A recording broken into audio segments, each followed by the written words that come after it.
Hello दोस्तों, मैं कृष्ण यादव उत्कर्ष nursing live classes में एक बार फिर से स्वागत करता हूं। जो स्टूडेंट हमारे चैनल पे न्यू हैं वो हमारे चैनल को सब्सक्राइब करें एंड बेल आइकन को प्रेस करें।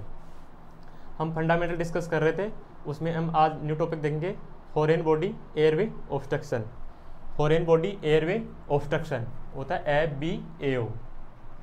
मतलब कि जो भी कोई फॉरेन बॉडी है वो अपने एयरवे के अंदर, एयर मतलब नोज के बाद फेरिंग्स के बाद में लैरिंग्स, और उसके बाद में क्या आता है ना ट्रेकिया, उसके बाद प्राइमरी सेकेंडरी ट्रैक्सी ब्रोंकियाई, देन क्या आता है एलुलाई। इसके अंदर अपना जो भी है, नोज में है फेरिंग्स है, लैरिंग्स है, उसके अंदर जो भी अपना कोई भी फॉरेन बॉडी अगर फंस जाती है, ऑब्स्ट्रक्ट हो जाती है, तो क्या होगा, अपना जो एयरवे है कि वो क्या हो जाएगा, ब्लॉक हो जाएगा। उसकी वजह से क्या होगा, अपना जो रेस्पिरेशन की जो प्रोसेस है वो क्या नहीं होगी, मतलब वो क्या नहीं होगी, अपनी कंप्लीट नहीं होगी। तो क्या होगा, अपना एयरवे ऑब्स्ट्रक्शन हो जाएगा। तो अपन देखते हैं कि जो एयरवे ऑब्स्ट्रक्शन है उसको अपन कैसे असेस करेंगे। सबसे पहले देखते हैं असेसमेंट ऑफ एयरवे ऑब्स्ट्रक्शन। क्या असेसमेंट ऑफ एयरवे ऑब्स्ट्रक्शन।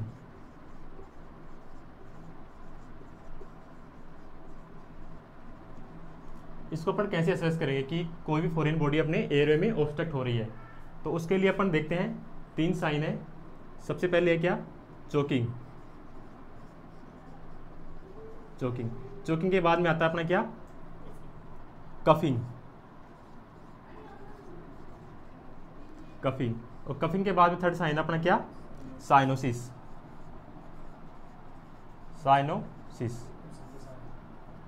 तो अब देखते हैं सबसे पहले चोकिंग क्या होता है, देन उसके बाद देखेंगे कफिंग एंड देन साइनोसिस।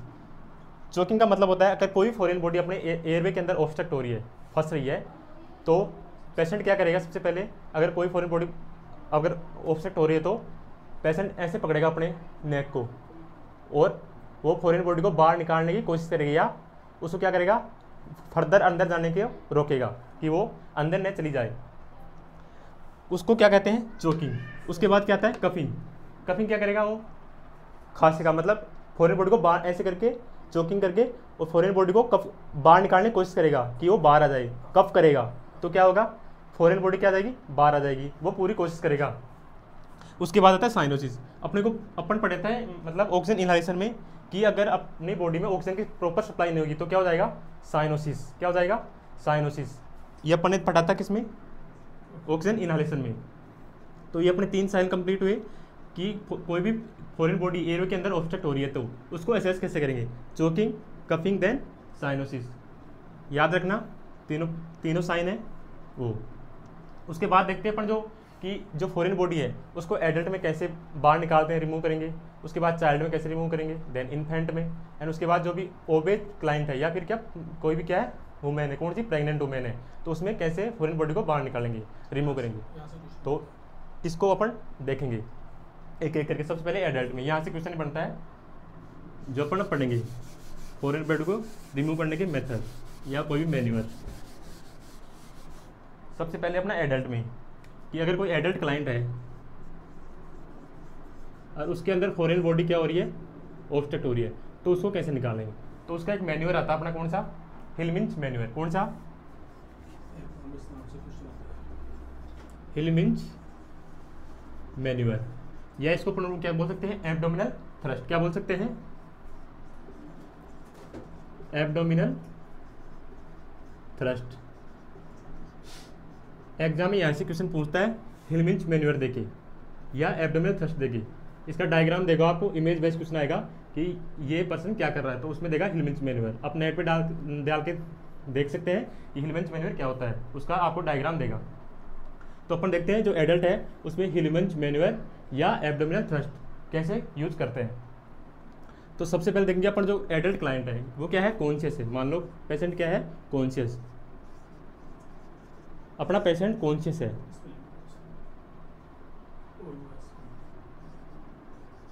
अपना पेशेंट क्या है, कॉन्शियस है। तो आपको पता है कॉन्शियस पेशेंट क्या हो सकता है, स्टैंड हो सकता है। तो सबसे पहले क्या करेंगे, जो अपना कॉन्शियस क्लाइंट है, कॉन्शियस पेशेंट है, उसको क्या करेंगे, स्टैंड कर देंगे, खड़ा कर देंगे। उसके बाद अपन जो मतलब हेल्थ वर्कर है वो क्या करेगा, जो क्लाइंट अपना उसके बिहाइंड पीछे खड़ा हो जाएगा, बिहाइंड स्टैंड हो जाएगा, और क्या करेगा, जो अपना हैंड है, जो अपना हाथ है उसकी क्या करेगा, फिस्ट बनाएगा। बोथ हैंड्स क्या बनाएगा, फिस्ट। बंद कर लिया। उसके बाद जो अपने दो बोथ हैंड है उनको कहाँ प्लेस करेगा क्लाइंट के, जो अपना जिम्फोइड प्रोसेस है, क्या है जिम्फोइड प्रोसेस है, जिम्फोइड प्रोसेस, और क्या है अम्लाइकल, अपनी क्या है अम्लाइकस, उसके बीच में प्लेस करेगा जिम्फोइड प्रोसेस एंड अम्लाइकस। अब जिम्फोइड प्रोसेस क्या मतलब होता क्या है ये देखते हैं। जो अपना क्या है स्टर्नम है, क्या है अपना स्टर्नम है, ये स्टर्नम है, जिसका एंड पोर्शन है, एंड पार्ट है, यह क्या होता है जिम्फोइड प्रोसेस, और ये क्या है अपना अम्लाइकस। इसके बीच में क्या करेगा, अपने दोनों हाथ प्लेस करेगा क्लाइंट के, फिस्ट बना के, फिस्ट बना लिया। उसके बाद क्या करेगा, फिस्ट बनाने के बाद जो अपने बहुत फिस्ट है उसको क्या करेगा इनवर्ड एंड आउटवर्ड, फाइव क्या करेगा थ्रस्ट करेगा, इनवर्ड एंड मतलब इनवर्ड एंड अपवर्ड। उससे क्या करेगा, उससे क्या होगा, जो अपना लंग्स का जो कौन सी वॉल्यूम है, रेसिडुअल वॉल्यूम है, रेसिडुअल वॉल्यूम क्या करेगी बाहर निकल के मतलब क्या आएगी बाहर आएगी। उसकी सहायता से फॉरेन बॉडी क्या होगा बाहर आ जाएगी, फॉरेन बॉडी बाहर निकल के आ जाएगी। तो इसको अब एक बार लिख लेते हैं, नोट्स बना लेते हैं कि कैसे अपने एक प्रोसेस किया है हिलमिंच मैन्युअर या एब्डोमिनल थ्रस्ट। सबसे पहले क्या किया, stand the client, stand behind the client. सबसे पहले हेल्थ वर्क क्या करेगा, stand behind the client, client के पीछे हेल्थ वर्क क्या हो जाएगा खड़ा हो जाएगा। उसके बाद क्या करेगा, फिस्ट बनाएगा, बोथ हैंड्स क्या बनाएगा fist, make the fist, fist बना ले दोनों हाथों की। उसके बाद क्या करेगा, उसके बाद 5 क्या करेगा थ्रस्ट देगा, इनवर्ड एंड अपवर्ड। उसके बाद बताते हैं अपने कि जो फिस्ट है वो कहाँ प्लेस करेगा, वो करेगा अपन ने लिखा था जिम्फोइड एंड अम्लाइकल के बीच में, तो अपना प्लेस करेगा hand between xiphoid and umbilicus, xiphoid process and umbilicus के बीच में क्या किया प्लेस किया किसको, फिस्ट को। देन क्या करेगा 5 थ्रस्ट देगा, इनवर्ड एंड अपवर्ड। उससे क्या होगा फॉरेन बॉडी बाहर आ जाएगी। 5 थ्रस्ट देगा, 5 थ्रस्ट मतलब 5 upward and inward, upward and inward. ये दिख रहा है यहाँ से क्लियर, क्लियर है। कौन सा एडल्ट में, कौन सा क्लाइंट है कॉन्शियस, उसमें क्या था हिलमिंच मैन्युअर और एब्डोमिनल थ्रस्ट। क्लियर है। जो फॉरेन बॉडी है अगर एयरवे के अंदर ऑब्स्ट्रक्ट हो रही है तो उसको जो एडल्ट क्लाइंट में कौन सी मैन्युअर के द्वारा बाहर निकालेंगे, रिमूव करेंगे, तो वो तो क्या है वो क्या है हिलमिंच मैन्युअर या एब्डोमिनल थ्रस्ट। क्लियर है यहाँ तक। उसके बाद अपना है एडल्ट के अंदर अनकॉन्शियस क्लाइंट, कौन सा अनकॉन्शियस क्लाइंट, ये था कॉन्शियस क्लाइंट के अंदर। सेकंड देखते हैं अपन unconscious client.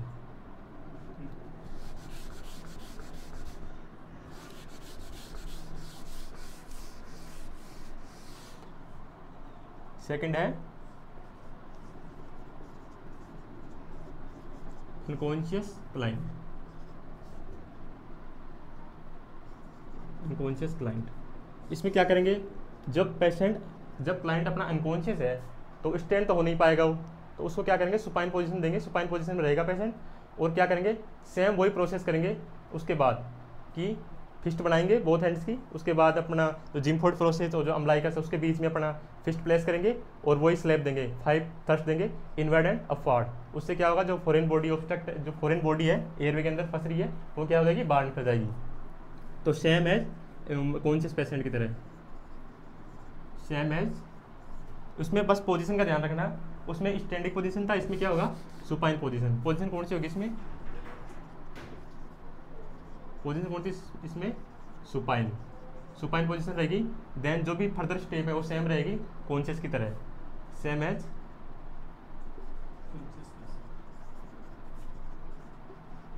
Conscious client, same as conscious client, same as conscious client की जो भी प्रोसेस है वो सेम रहेगी। इतना क्लियर है। एडल्ट के अंदर फॉरेन बॉडी को रिमूव करने का मैन्यूअर है, क्लियर है। उसके बाद देखते हैं अपन चाइल्ड में, किसमें चाइल्ड में। सेकंड देखते हैं अपन चाइल्ड में फॉरेन बॉडी को कैसे रिमूव करते हैं चाइल्ड में। चाइल्ड में वही सेम तरीका जिससे अपन ने एडल्ट में किया था। क्लाइंट को क्या करना है, स्टैंड करना है, उसके बिहाइंड हेल्पर कर खड़ा हो जाएगा, वही बोथ हैंड्स की फिस्ट बनाएगा एंड जिम फॉइड एंड अम्बलाइकस के बीच में क्या करेगा, प्लेस करेगा बोथ फिस्ट को एंड वही 5 क्या देगा, स्लेव या थ्रस्ट देगा, अपवर्ड एंड इनवर्ड। उससे क्या होगा, लंग्स की जो भी रेसिडुअल वॉल्यूम में बाहर आएगी उसके साथ क्या होगा, जो फॉरेन बॉडी जो है वो है क्या जाएगी, बाहर आ जाएगी। सेम एज किसकी तरह, एडल्ट की, सेम एज एडल्ट की तरह, सेम वो है प्रोसेस। उसके बाद है अपना इन्फेंट, उसमें चेंज है, क्या है, इन्फेंट मतलब कि जो 1 साल से कम का बच्चा है, सॉरी 5 ईयर, जो भी 5 ईयर तक के बच्चे हैं उसमें कौन सा मैन्यूवर करते हैं, उसमें फॉरेन बॉडी को रिमूव कैसे करते हैं। तो उसका तरीका है, उसमें क्या देते हैं, 5 बैक स्लेप देते हैं एंड 5 चेस्ट थ्रस्ट। वो समझाऊंगा आपको मैं, एक बार लिख लेते हैं, 5 back slap and 5 chest thrust, ये देंगे अपन। ये कैसे देंगे आप देखते हैं। सबसे पहले अपने पास कोई बच्चा है, उसको अपन ने हैंड पे क्या लिया, पोन पोजीशन में लिया। कौन सी पोजीशन में, पोन पोजीशन में। जैसे ये बच्चा है, ये अपना मेरा हैंड है, हाथ है, उसको पोन पोजीशन में लिया, यानी कि उसको एब्डोमेन के बल लिटाया अपने हैंड पे, ठीक है। उसके बाद क्या करेंगे अपन, जो अपनी शोल्डर ब्लेड है, जो अपने पीछे शोल्डर ब्लेड है, ये इसके बीच में क्या करेंगे, स्लैब देंगे 5 स्लैब। पोन पोजीशन में लिटाया हैंड पे, उसका जो मुंह है वो क्या वो कहाँ रखेंगे, नीचे, क्योंकि जो अपन जो शोल्डर ब्लेड के बीच में क्या देंगे, 5 स्लैब देंगे। उसकी वजह से क्या होगा, जो फॉरेन बॉडी है बाहर निकल के आ जाएगी, क्या हो जाएगा, बाहर निकल के। अगर फिर भी बाहर नहीं आ रही है तो क्या करेंगे, बेबी को वापस लेंगे, सुपाइन पोजीशन में लिटाएंगे, वही हाथ पे क्या करेंगे, सुपाइन पोजीशन में लिटाएंगे और 5 चेस्ट थ्रस्ट देंगे। क्या देंगे, chest thrust.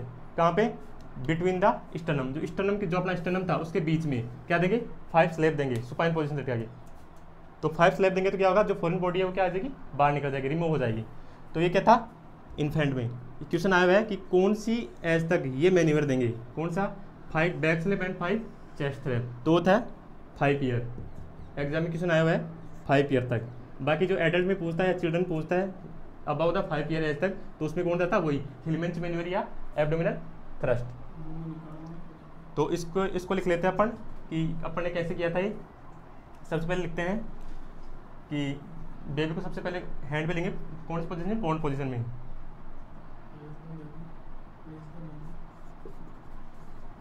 Place the baby in prone position, prone position कहाँ पे लेटाएंगे, हाथ पे। उसके बाद क्या करेंगे, जो अपना जो बैक है, शोल्डर ब्लेड है, उसके बीच में क्या करेंगे, 5 स्लैब देंगे, गिव 5 स्लैब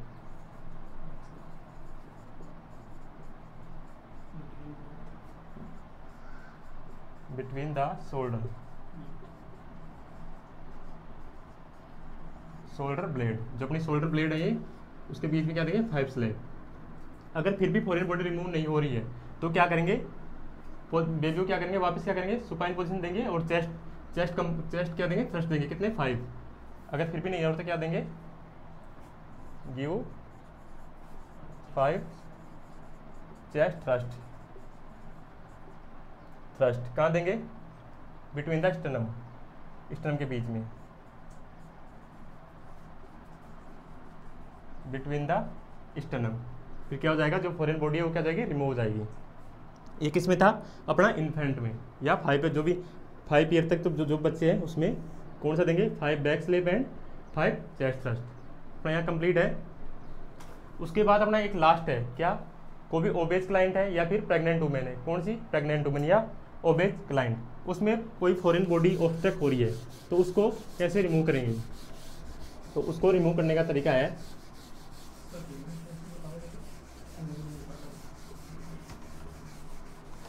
कोई भी ओबेज क्लाइंट है, कौन सा क्लाइंट है, ओबेज,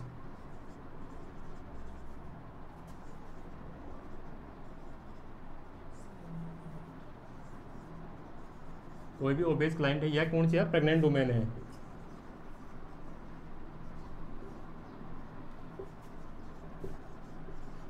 प्रेग्नेंट वुमेन है, तो उसमें एयरवे ऑब्स्ट्रक्ट हो रहा है, कोई फॉरेन बॉडी फंस रही है, तो उसको कैसे रिमूव करेंगे?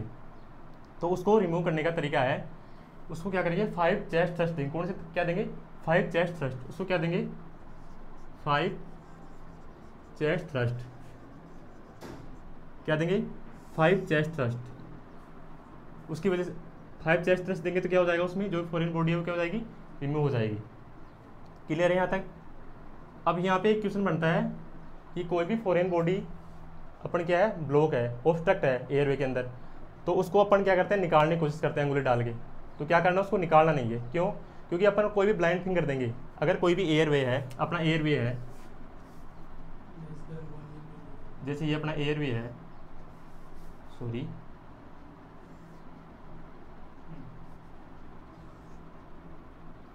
ये क्या है, बेबी का माउथ है, ये मुंह है, एयरवे, ये अपना एयरवे है। अपन कोई फॉरेन बॉडी यहाँ फंस रही है, अपन क्या करते हैं, अंगुली डाल के निकालने की कोशिश करते हैं उसको कि निकल जाएगी। तो क्या होगा, ब्लाइंड फिंगर के अंदर डालेंगे तो उसका चांस होगा कि वो फर्दर जा सकती है, आगे जा सकती है, फॉरवर्ड हो सकती है। तो इसकी वजह से अपन क्या होगा, उसमें ब्लाइंड फिंगर कभी भी नहीं डालेंगे। तो ये एग्जाम क्वेश्चन पूछता है कि ब्लाइंड फिंगर कभी भी अंदर नहीं डालना है। क्लियर है? ये क्लियर है यहाँ तक? इसको तो अपन लिख लेते हैं नोट लगा के कि ब्लाइंड फिंगर अपन को इंसर्ट नहीं करनी है। नोट लगा के लिख लेते हैं, note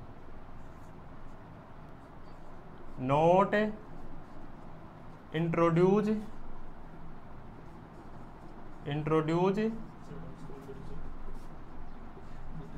blind finger, do not introduce blind finger in the airway, because, क्योंकि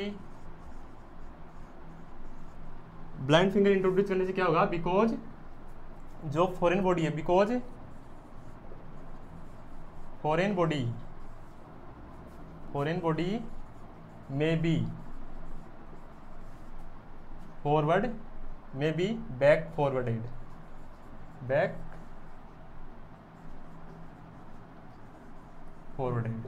उससे क्या होगा, अपन ब्लाइंड फिंगर डालेंगे तो क्या होगा, जो भी अपन फॉरेन बॉडी है वो बैक, पीछे जाने की चांस रहते हैं उसके, इसलिए अपन क्या नहीं करेंगे, कोई ब्लाइंड फिंगर नहीं डालेंगे। और एक क्या होता है, नियोनेट, जो भी नियोनेट, जो अपना पेशेंट है नियोनेट, उसमें क्या होगा, सकिंग रिफ्लेक्स होता है। क्या होता है? Sucking reflex. उसकी वजह से क्या होगा, जो भी नर्स है फिंगर डालेगी इसके अंदर, मुंह के अंदर, उससे क्या होगा, जो बेबी क्या होगा उसमें सब क्या होता है, सकिंग रिफ्लेक्स। उसकी वजह से भी क्या करेगा, बेबी क्या करेगा, सक करेगा, और फॉरेन बॉडी क्या करेगा, बैकवर्ड जाएगी, वो बैकवर्ड स्लिप होगी। उसकी वजह से भी क्या नहीं होंगे, इसकी वजह से क्या होगा, अपने जो भी ब्लाइंड फिंगर है वो मुंह में नहीं डालनी है। तो क्लियर अपना ये फॉरेन बॉडी एयरवे ऑब्स्ट्रक्शन। तो अपना छोटा सा टॉपिक था ये, फॉरेन बॉडी एयरवे ऑब्स्ट्रक्शन। अपना टॉपिक कंप्लीट है। अगर आपको ये वीडियो पसंद आया तो लाइक करें, शेयर करें, कमेंट करें। Thank you so much.